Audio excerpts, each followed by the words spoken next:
പിതാവിന്റെയും പുത്രന്റെയും പരിശുദ്ധാത്മാവിന്റെയും നാമത്തിൽ ആമേൻ. എൻ്റെ പ്രിയപ്പെട്ടവരെ, ഡിസംബർ 21 ഞായറാഴ്ച. അമ്മേ പരിശുദ്ധ അമ്മേ, അമ്മേ പരിശുദ്ധ ദൈവമാതാവേ, കൃപാസനത്തിലൂടെ ഞങ്ങളുടെ ദേശത്തിനും അമ്മ മധ്യസ്ഥം തേടി തന്ന എല്ലാ അനുഗ്രഹങ്ങൾക്കും കൃപകൾക്കും ഞങ്ങളിപ്പോൾ ഹൃദയം നിറഞ്ഞ നന്ദി പറയുന്നു. അമ്മേ പരിശുദ്ധമ്മേ ദൈവമാതാവേ, 2004 ഡിസംബർ 7 ഉച്ചകഴിഞ്ഞ് 2:30 കൃപാസനത്തിൽ സംഭവിച്ച അമ്മയുടെ പ്രത്യക്ഷപ്പെടലിനെ കുറിച്ച് തിരുസഭയ്ക്ക് സമർപ്പിച്ചിരിക്കുന്ന പഠനരേഖകളുടെ സഭാത്മകമായ പഠനം ആരംഭിക്കുവാൻ ഞങ്ങൾ പ്രാർത്ഥിക്കുന്നു.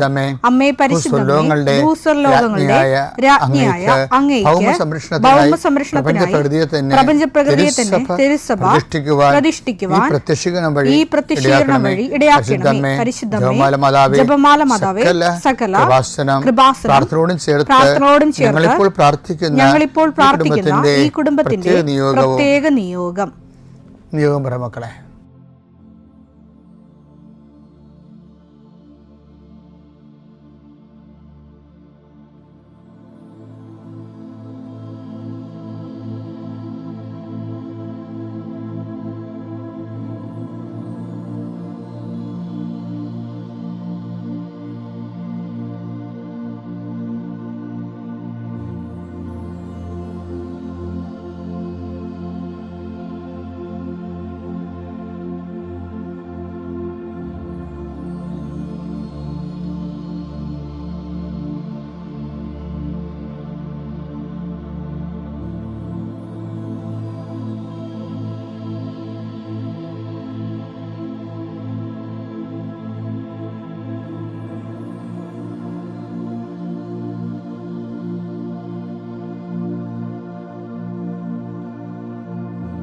അമ്മയുടെ പ്രത്യക്ഷീകരണത്തിന്റെ ഈ അനുഗ്രഹവേളയിൽ ഞങ്ങൾക്ക് സാധിച്ചു തരുവാൻ കനിയണമേ.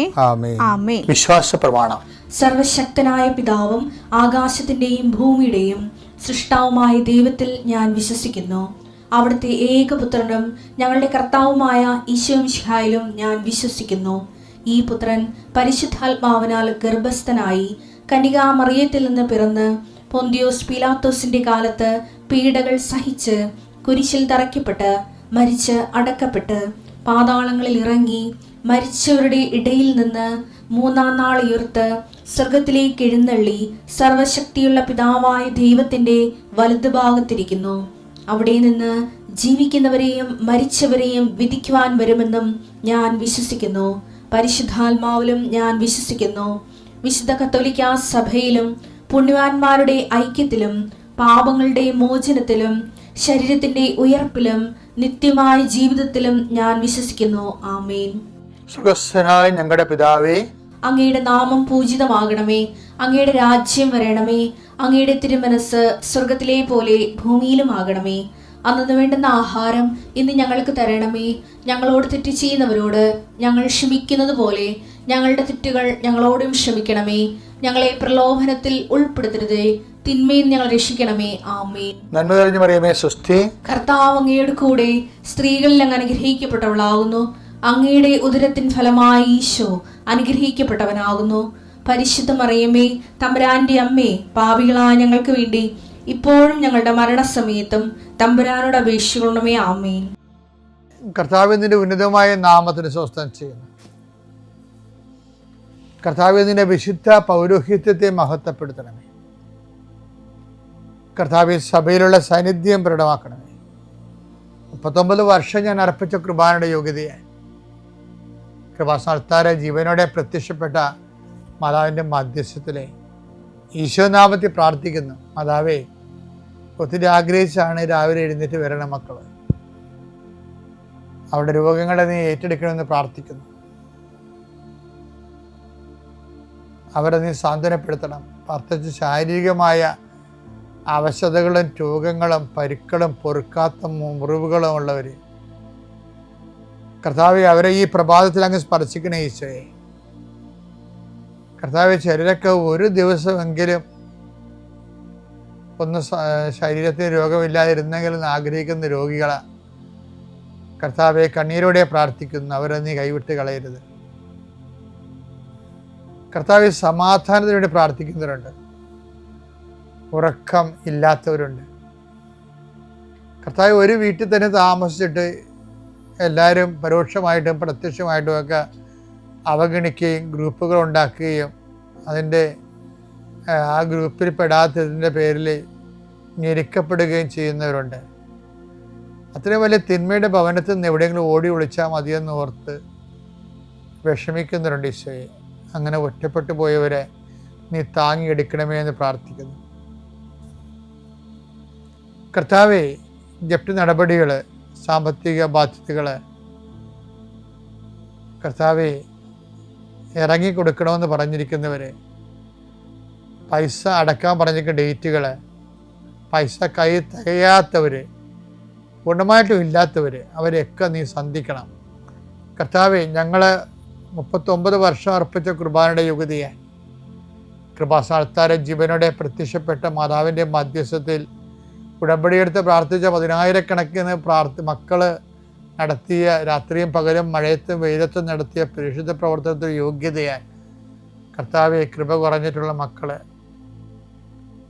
ഈ പ്രാർത്ഥന കൂടുമ്പോൾ അവരുടെ കഴിവ് കൊണ്ടോ സ്വാധീനം കൊണ്ടോ ഇതിന് തീരുമാനം ഉണ്ടാകത്തില്ല എന്ന് അവർക്കറിയാമായിരുന്നിട്ട് ആരും ഞങ്ങളെ സഹായിക്കും, ആരെങ്കിലും കർത്താവ് നീ എന്നെ അയക്കണമേ, ആരെങ്കിലും ഞങ്ങളുടെ കുടുംബത്തിലേക്ക് അയക്കണമേ, ബന്ധുക്കളോ സ്വന്തപ്പെട്ടവരോ ആരും ഇല്ലല്ലോ, ഇടപ്പോക്കാരും കാണുന്നില്ലല്ലോ, ആരെങ്കിലും അയക്കണമേ കർത്താവേ, മാതാവേ, നിൻ്റെ ദൂതയായി ആരെങ്കിലും ഈ വിഷയത്തിൽ അയക്കണമേ എന്ന് പ്രാർത്ഥിക്കുന്ന മക്കൾക്ക് ഇന്ന് 12 മണിക്കുള്ളിൽ ആളെ കിട്ടാൻ പരിശുദ്ധ ദേവമാതാവിൻ്റെ മധ്യസ്ഥയിൽ പ്രാർത്ഥിക്കുന്നു.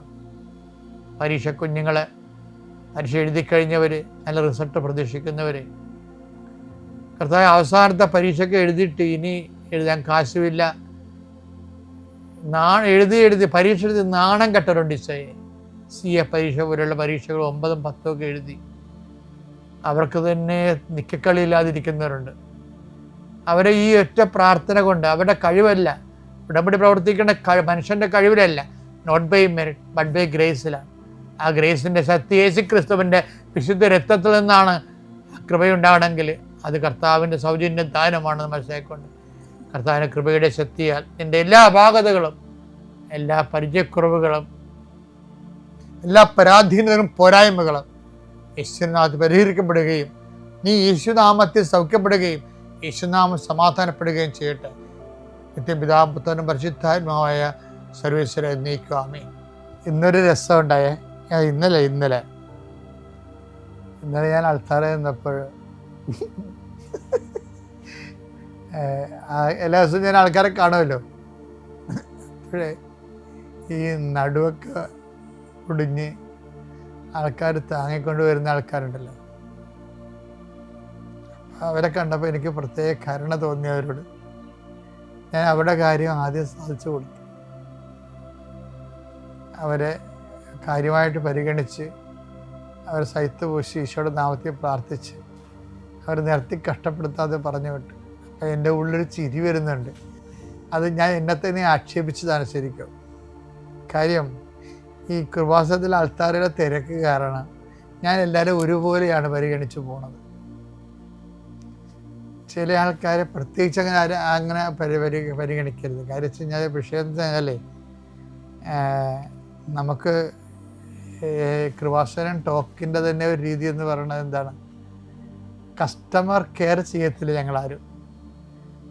കൃപാസനത്തിൽ വന്ന് എനിക്ക് മനസ്സിലാവും, ഈ ബിസിനസ് സെൻറ്ററിലാണ് കസ്റ്റമർ കെയർ നടത്തുന്നത്. അപ്പോൾ ആ ചേട്ടാ ഇരിക്കു ചേട്ടാ, സുഖമാണോ ചേട്ടാ, വെള്ളം വേണം കുടിക്കാൻ, ആ പോണവരെ അവരെ പിന്തിരിഞ്ഞുകൊണ്ട് അവരെ പാമ്പർ ചെയ്തുകൊണ്ട് നടക്കും. ഇങ്ങനെ ഒരു കെയർ നിങ്ങൾക്ക് കൃപാസനത്തിൽ കിട്ടത്തില്ല, എനിക്കറിയാമല്ലോ. പക്ഷേ അതിന് പകരം വേറെ ഒരു കെയർ കിട്ടും. അത് റഫായിട്ടുള്ള കെയറാണ്. എന്താണ് കാര്യം? കവനൻ കെയർ. കവനിൻ്റെ കാര്യത്തിൽ ഞങ്ങളൊരു കോംപ്രമൈസ് ചെയ്യില്ല. ചില ആൾക്കാർ വന്ന് ചോദിക്കും, ഈ ഉടമ്പടി എടുക്കാതെ അച്ഛനെ കാണാൻ വല്ല മാർഗവും ഉണ്ടോ എന്ന് ചോദിക്കുമ്പോൾ ചിലപ്പോൾ അവർ റഫായിട്ട് പറയും ഒരാൾ, ചേച്ചാ കൈ നനയൊന്നും മീൻ പിടിക്കണ്ട, വണ്ടി വിട്ടേക്കാൻ പറയും. അതിൻ്റെ ഞങ്ങൾ എന്താ ഉദ്ദേശിക്കുന്നത് വെച്ച് കഴിഞ്ഞാൽ, ആ കവനൻ്റ് എന്ന് പറയുന്ന ദൈവം എത്രയോ ജനങ്ങനത്തെ ലോകത്തുണ്ടായിരുന്നു.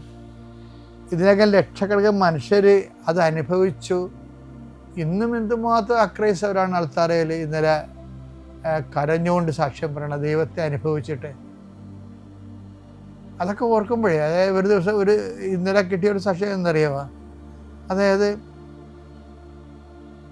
ഒരു ചേച്ചിയുടെ ഒരു പ്രധാനപ്പെട്ട വിഷയം, അവരിങ്ങനെ തുപ്പി തുപ്പി നടക്കും, ഭക്ഷണം കഴിക്കത്തുമില്ല.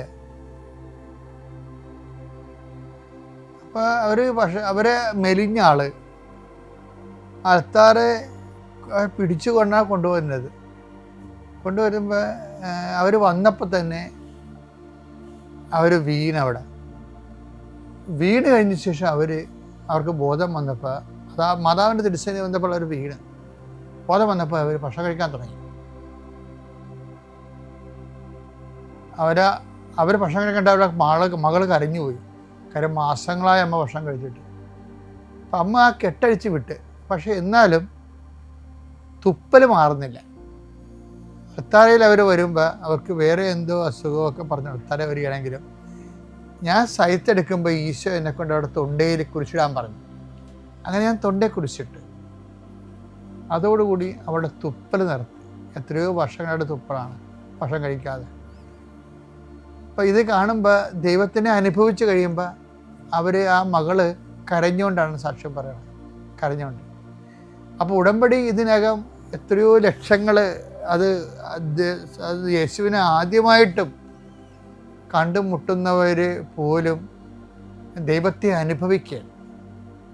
അപ്പം ദൈവത്തെ അനുഭവിക്കുമ്പോൾ ഞങ്ങളെപ്പോഴും ചെയ്യണത് എന്താണ്? ഞങ്ങൾ കസ്റ്റമറിനെ കെയർ ചെയ്യത്തില്ല, പക്ഷെ കവനൻ്റെ കെയർ ചെയ്യും.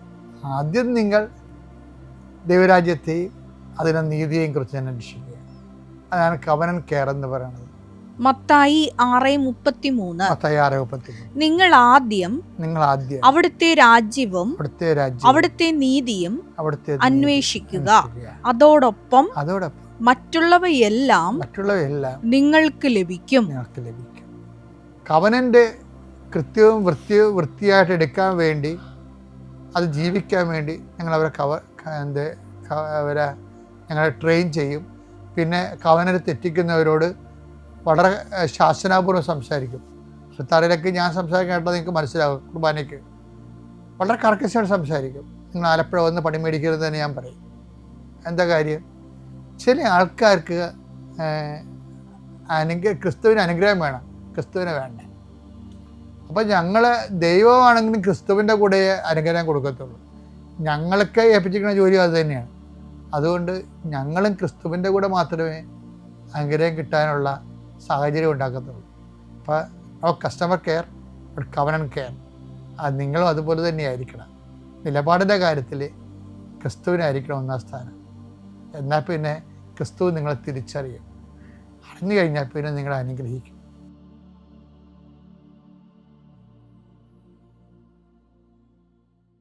അത്യപൂർവ ദൈവാനുഭവങ്ങൾ ഇനി നിങ്ങൾക്കും സ്വന്തം. ഈ യൂട്യൂബ് ചാനൽ ഇതുവരെ സബ്സ്ക്രൈബ് ചെയ്തിട്ടില്ലെങ്കിൽ ഇപ്പോൾ തന്നെ സബ്സ്ക്രൈബ് ചെയ്യുക. ഈ വീഡിയോ ഇപ്പോൾ തന്നെ നിങ്ങളുടെ സുഹൃത്തുക്കൾക്ക് ഷെയർ ചെയ്തുകൊണ്ട് കർത്താവിൻ്റെ പ്രേക്ഷിതരാകുക.